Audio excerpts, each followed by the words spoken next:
I'm Danielle, your host of the Abridged to Motherhood podcast, the place where moms like you learn to thrive, not just survive through pregnancy, birth, and postpartum. I'm a birth and postpartum doula and a mom of two who's been where you are. My first pregnancy was filled with so much excitement, but it was also marked by stress, anxiety, and fear of the unknown. I thought I had everything mapped out, but when postpartum hit, I realized how unprepared I was for the physical, emotional, and mental toll of motherhood. It was overwhelming, lonely, and nothing like I imagined. When I found out I was pregnant again, I knew I needed to approach things differently. I made it my mission to not only prepare for postpartum, but to prioritize myself in the process. That shift changed everything. Now I'm here to help you do the same. Whether you're navigating your first pregnancy, feeling buried under endless advice, or struggling to figure out what you actually need for postpartum, this podcast is your safe space. You'll find practical tips, honest conversations, and expert insights to help you feel informed, supported, and empowered through every stage of motherhood. If you're ready to feel confident, prepared, and truly supported in your motherhood journey, stick around. This is for you. Hey friends, welcome back to the Abridged to Motherhood podcast. I'm very excited for today's episode. We are talking about managing anxiety and perfectionism in the postpartum period, and guilty as charged. This was me, and I just really hope that this episode speaks to other moms out there, because motherhood is one of the biggest life transitions, if not the biggest, that we experience. And if you would consider yourself as someone who's high achieving, independent, type A, you like lists, postpartum can often feel like this identity crisis because no longer are you fully in control. If you're used to excelling in your career, planning every detail of your life, you like structure, the unpredictability of new motherhood can feel overwhelming. So today we're going to dive into how anxiety and perfectionism show up in the postpartum period, and why you might be feeling more anxious than you felt before, and why your usual strategies for success aren't working, and most importantly, how to manage it so you can feel like yourself again. This episode is totally for you if you have thought to yourself, why can't I get it together as a new mom? I should be able to handle this on my own. Or other moms make it look so easy. Why is this so hard for me? Maybe you've thought to yourself, if I just try harder, plan better, or just get a better organizational system in place, I'll feel more in control. Well, spoiler alert, as much as we would like it to work that way, motherhood doesn't always work that way. So today we're going to be talking about what we can do to help ourselves. Many new moms, especially those who are ambitious, goal-oriented, and used to feeling in control, can struggle with feeling like you're failing because you can't maintain your pre-baby level of productivity anymore. You might be struggling with intrusive thoughts or an overwhelming fear of doing something quote-unquote wrong. This was totally me. I felt like I couldn't be a good enough mother. And every time that breastfeeding was difficult for me, I constantly blamed myself instead of trying to figure out how to manage that situation in a new way. You might struggle to delegate or ask for help because you feel like you should be able to do it all. You might be second-guessing yourselves, Googling everything, or comparing yourselves to the other moms online. And let me tell you, this was a big one for me. I constantly compared myself to my friends who had babies around the same time. I was constantly on Google and WebMD and reading all of the mommy blogs, and it just took me down a very deep spiral that ultimately did not help. Or you might feel like your partner just doesn't fully understand the weight of your mental load. So why is it so important to address this now and not wait? Well, it's going to lead to some major burnout, right? You're going to be physically, mentally, and emotionally exhausted because your brain is constantly turning and turning and turning. That increased anxiety and frustration can lead to resentment toward your spouse, your friends, and maybe even on your baby because you feel like they're doing something wrong when they're not. They're being a baby. A constant sense of not measuring up makes it harder to enjoy those moments that actually matter and those moments that you just don't get back because they're only little for so long. And I know that is so cliche, but the sooner we address these things, the sooner we can truly breathe deeply and be present in that moment with our babies. So let's get into what we can do, okay? First of all, let's start with understanding why anxiety and perfectionism can spike in that postpartum period. Well, the big reason is motherhood rewires our brain, literally. We have huge hormonal and neurological shifts. It makes us hyper-focused on protecting our baby, like making sure they're breathing at night, making sure they're well fed, protecting them from outside dangers. But when that instinct combines with our type A personalities, it can end up causing a lot of overanalyzing, overplanning, and overfunctioning, all of which can fuel that anxiety and perfectionism. And instead of trusting those innate instincts, we might find ourselves researching every tiny decision, double checking everything our baby does, or trying to optimize our routine almost like it's a work project instead of recognizing that it's a season that will pass. And oftentimes we think that if we just try a little harder or plan a little better, we'll feel more in control. But sometimes the more we try to control everything and grip tightly, the more anxious we feel. So what can you do instead? Recognize that uncertainty is a part of motherhood.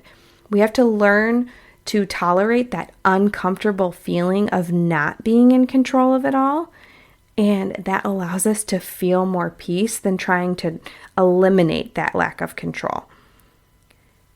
Trying to open up our hands and surrender. If you are someone who has a Christian faith, this is something that was difficult for me to understand in the postpartum period, was letting go and letting God.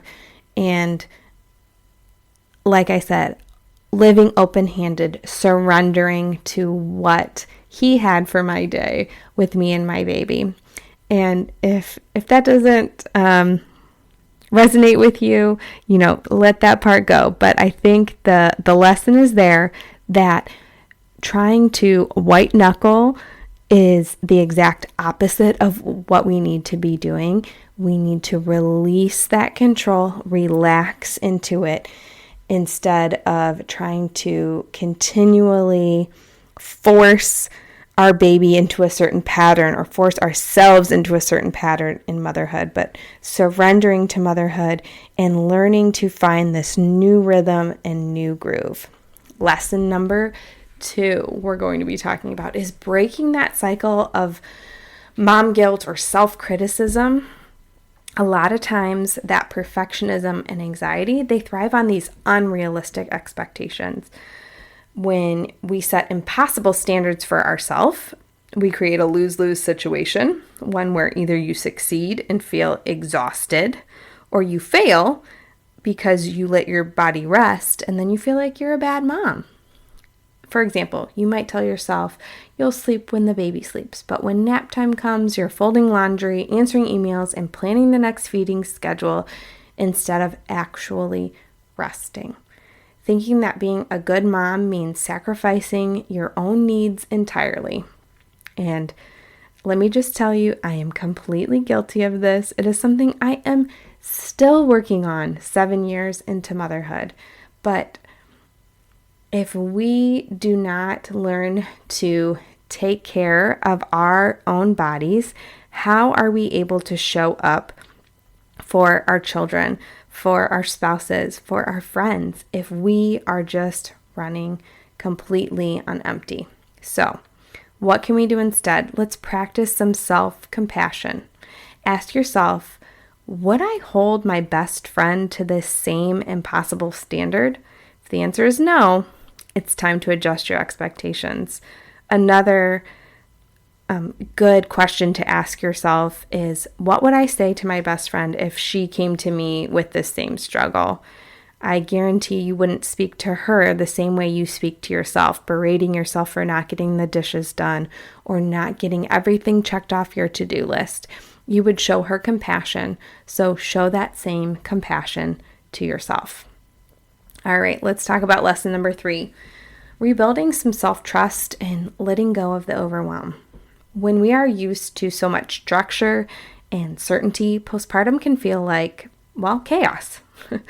But the key to managing our anxiety isn't finding that perfect routine. It's learning how to trust yourself even when things feel unpredictable.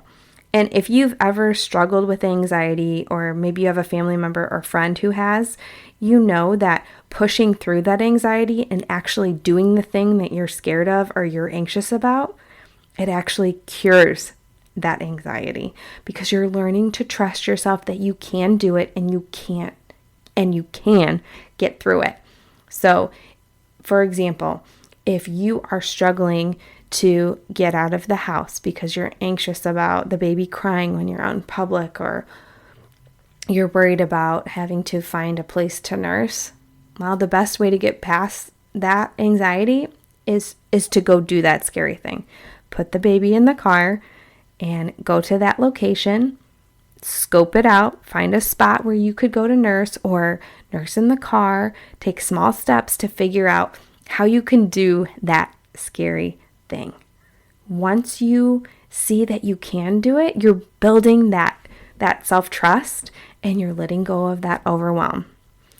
Anytime that we try to avoid it, or maybe you go the other way and you're constantly seeking that external validation from the internet or other moms, and you're constantly relying on more and more and more information to ease your anxiety, that information overload can actually make it worse.